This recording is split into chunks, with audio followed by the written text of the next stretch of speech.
Hi guys, अगर आप CBSE से क्लास 10th या 12th का कंपार्टमेंट का एग्जाम दिया था और आपको वापस से कंपार्टमेंट लग गया है, तो आपका जो री एग्जाम्स होने वाला है उसके बारे में सारा डिटेल में समझने वाला है कि आपको री एग्जाम्स के लिए कैसे अप्लाई करना है, कब अप्लाई करना है और क्या-क्या प्रोसीजर्स होता है। इनकेस अगर आप साल बचाना चाहते हो तो आपके पास क्या ऑप्शंस है और कंपार्टमेंट के साथ-साथ क्या सारे सब्जेक्ट्स के लिए दे सकते हो या क्या-क्या और करना पड़ता है, वो सारा कुछ समझने वाला है। ठीक है? तो अगर आपने 2024 में पहली बार बोर्ड एग्जाम्स के लिए अपीयर हुए थे इस बीच और 2024 में बोर्ड एग्जाम्स में अपीयर होने के बाद से आपको किसी एक सब्जेक्ट में मेन सब्जेक्ट में कंपार्ट लग गया होगा, तो यहाँ पे दो सिनेरियोस ले लेते हैं। एक हमारा क्लास 10th के लिए होगा और एक क्लास 12th के लिए होगा। जैसे अगर आप क्लास 10th में हैं तो आपका हो सकता है कि साइंस या मैथ्स में हो। ठीक है? तो साइंस या मैथ्स में अगर आपका कंपार्ट लगता है ना, तो आपको वापस से इसे क्लियर करना ही पड़ता है।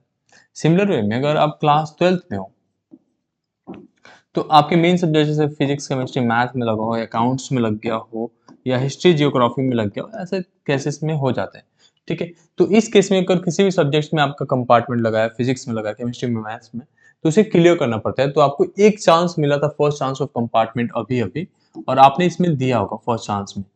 फर्स्ट चांस में आपका क्लियर नहीं हुआ तो आपके पास दो और चांस होता है जिसमें आप कंपार्टमेंट एग्जाम्स को क्लियर कर सकते हो। ये क्लास 10th के लिए भी होता है और क्लास 12th के लिए भी होता है।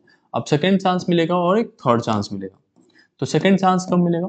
Second chance as a private आपको मिलता है फरवरी 2025 में और एक थर्ड चांस मिलेगा फरवरी 2025 में और यहाँ पे थर्ड चांस रहेगा जुलाई 2025 में। तो जो स्टूडेंट्स के 2025 के बोर्ड एग्जाम्स रेगुलर होंगे उसी समय पे आपको देना पड़ता है। अब ये जो रेगुलर एग्जाम्स हो गए 2025 में, यहाँ पे अगर आपका फर्स्ट कंपार्टमेंट था और आप चाहते हो सारे सब्जेक्ट में अपियर होना, तो यहाँ पे आपको मौका मिलता है ऑल सब्जेक्ट्स के लिए भी। तो अगर आप ऑल सब्जेक्ट जाना चाहते हो तो क्लास 10th में या क्लास 12th में सारे सब्जेक्ट का एग्जाम दे सकते हैं। बट अगर आप थर्ड कंपार्टमेंट पे आओगे तो सोचोगे सारे सब्जेक्ट का एग्जाम देना, तो नहीं पॉसिबल है, केवल एक ही सब्जेक्ट का। तो जो भी स्टूडेंट्स इस बार थर्ड कंपार्टमेंट देते हैं, अगर 2023 से आपका चलते आ रहा है, तो आपका जो है सारा ऑप्शंस खत्म हो गया। अब वापस से आपको रिपीट करना पड़ेगा क्लास 12th, मतलब फरवरी 2025 में आपको सारे सब्जेक्ट से देना पड़ेगा। अगर आपका 12th जो है 2023 में पहली बार हो गया था। तो इस केसेस में एक सिनेरियो आप लोगों को बताया जाता है, जैसे मान लो कि अगर आपका कंपार्टमेंट है तो आप अपने सेफ साइड जाने के लिए कि वापस से कंपार्टमेंट ना आ जाए, या 2023 में जो पहली बार बोर्ड एग्जाम आपने दिया था तो कंपार्ट लग गया था, फिर वो आपने 2024 अभी तक क्लियर नहीं कर पाए, 2024 में जो थर्ड कंपार्टमेंट दिया इसमें भी फेल हो गए, तो इस केस में हम आपको रिकमेंड करते हैं कि आप एनआईओएस बोर्ड से तीन सब्जेक्ट्स का मार्क्स ट्रांसफर करके, सॉरी, तीन सब्जेक्ट का एग्जाम देके दो का मार्क्स ट्रांसफर कर दो, इसे टीओसी कहा जाता है, ट्रांसफर ऑफ क्रेडिट। तो दो सब्जेक्ट का क्रेडिट ले लिया, तीन सब्जेक्ट का एग्जाम्स रहेगा आपका एंड आप एनआईए से दो। तो ये बहुत ही इजी रहता है, पैटर्न्स भी सिंपल है, आप इसको कर सकते हो। इसका एक लास्ट डेट चल रहा है एडमिशंस का अक्टूबर एग्जाम्स के लिए। आप लोगों ने देखा होगा हमारे प्रीवियस वीडियोस, तो उसमें हम अक्टूबर एग्जाम्स के लिए रिकमेंड किए थे। ये एक पब्लिक एग्जाम्स होता है और इसमें आप कर लेते हो तो आपका जो है 2024 में ही क्लास 12th कंप्लीट होता है। हालांकि कॉलेजेस आपको नहीं मिलेंगे, अगर आप क्लास 10th में तो क्लास 11th का एडमिशन डायरेक्टली नहीं मिल पाएगा। बट अगर आप इसी चीज को अगस्त में, मतलब इसी मंथ या सितंबर तक कंप्लीट कर लेते हो, तो पॉसिबिलिटीज है कि आप इस साल कॉलेज अपना स्टार्ट कर सको। ठीक है? तो इसके बारे में डिटेल्स लेने के लिए हमने जो है ऑलरेडी आप लोगों को शेयर किया था। आप चाहें तो हमें कांटेक्ट कर लेना। हमारा कांटेक्ट नंबर है 8874042453। एक सेकेंड, या 2453। ठीक है? इस पे आप व्हाट्सएप कर देना, हम लोग आपको डिटेल्स प्रोवाइड कर देंगे, या आप डायरेक्टली जो है प्रायोरिटी में अगर आप एडमिशन कराना चाहते हो तो एक लिंक हमने डिस्क्रिप्शन दे रखा है एनआईएस के रजिस्ट्रेशन सपोर्ट के लिए, जिसमें आपको 1999 पे करना पड़ता है। उसके बाद से जो है हम लोग जो आपका रिमेनिंग प्रोसीजर्स है वो खुद ही अप्लाई कर देते हैं एंड देन आपको बोर्ड के एग्जाम फीस पे करना पड़ता है, जो अप्रोक्सीमेटली 3 to 4K होता है, वो अलग से पे करना पड़ेगा। ठीक है? 3 से 4 हज़ार रुपए। बाकी तो ये सारी चीजें था। अब एक चीज था, आप में से जो भी स्टूडेंट्स कंपार्टमेंट आ गया, तो इसमें निराश होने की तो बात है नहीं, ऐसा है नहीं कि आप अकेले हो, लाखों स्टूडेंट्स के कंपार्टमेंट आ गए थे। ठीक है?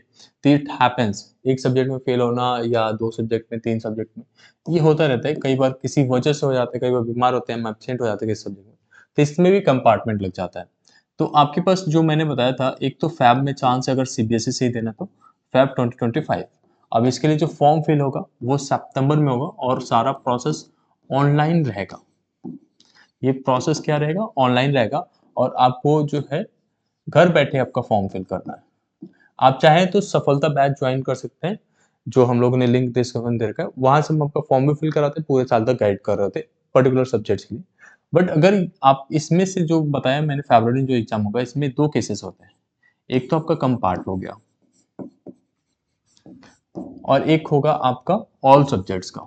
तो जो भी स्टूडेंट चाहता है कि सारे सब्जेक्ट्स का देना, तो आप यहाँ से सारे सब्जेक्ट्स का भी दे सकते हो, ऑल सब्जेक्ट्स का भी दे सकते हो और आपको कंपार्टमेंट केवल करना है, तो आप कंपार्टमेंट केवल अप्लाई कर सकते हो। ये वाला वे, ठीक है? इन दोनों के ऑप्शंस खुले रहते हैं आपके लिए। अब ऑल सब्जेक्ट्स के लिए अगर आप अप्लाई करते हो तो आपके लिए फोकस बैच हमारा है, जिसमें आपको 999 पे करना पड़ता है, आप उसके थ्रू कर सकते हो। और अगर आपका थर्ड कंपार्टमेंट था तो आप लोग के लिए तो कंपल्सरी है ऑल सब्जेक्ट्स का एग्जाम देने के लिए, तो उस बेसिस पे आप फोकस बैच को ज्वाइन कर सकते हो। अब इसके साथ-साथ अगर आप चाहते हो कि कंपार्टमेंट के साथ-साथ इम्प्रूवमेंट भी हो जाए, तो आप यहाँ पे नहीं कर सकते।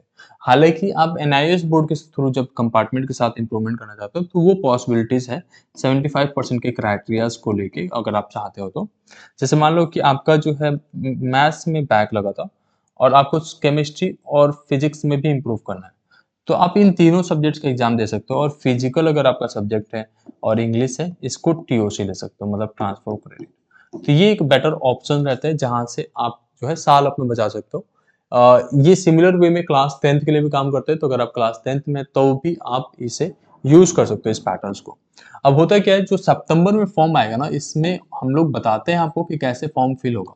सितंबर अभी 2024 में ही आ जाएगा फॉर्म। इसके लिए आपका ऑनलाइन एप्लीकेशन होगा और ऑनलाइन अप्लाई करने के बाद से आपको एक एप्लीकेशन समरी मिल जाता है, मतलब एप्लीकेशन नंबर मिल जाता है, जिसके बेसिस पे आपका आगे के प्रोसीजर्स स्टार्ट होते हैं और आपको एडमिट कार्ड सीबीएसई की तरफ से आ जाता है। एक चीज़ का ध्यान दीजिएगा, जो भी क्लास 12th का आप कंपार्टमेंट एग्जाम देते हो, किसी भी स्टेट से आप देना चाहते हो तो दे सकते हो, बट आपको उस स्टेट का कोटा नहीं मिलता है। तो ऐसा नहीं कि आप यूपी से थे और दिल्ली में जाकर कंपार्टमेंट क्लियर करो तो दिल्ली का कोटा मिल जाएगा, ऐसा नहीं होगा, ठीक है? तो इस चीज़ का आपको ध्यान देना है।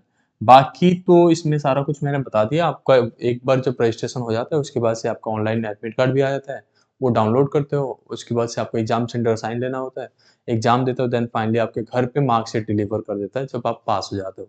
पास होने के बाद से आप लोगों का कंपार्टमेंट वाले स्टूडेंट जो भी हैं, उनके सारे सब्जेक्ट्स का मार्कशीट में वो दिख रहा होता है, सारे सब्जेक्ट दिखेंगे और यहाँ पे पास लिखा रहेगा, ठीक है? एक और चीज़ है, अगर आप एनआईएस के लिए रजिस्टर करते हो, साथ में आप कंपार्टमेंट सीबीएसई का देना चाहते हो, तो भी दे सकते हो। इवन तो टीयूसी के लिए जो है आपको सीबीएसई की मार्कशीट जो है एनआईएस को देनी पड़ती है। तब भी आप देने से कोई इश्यू नहीं होता क्योंकि सीबीएसई को मार्कशीट नहीं चाहिए होता। सीबीएसई एक नया मार्कशीट आपको इश्यू करता है। तो ये वैलिड रहता है, आप इसके थ्रू जा सकते हो।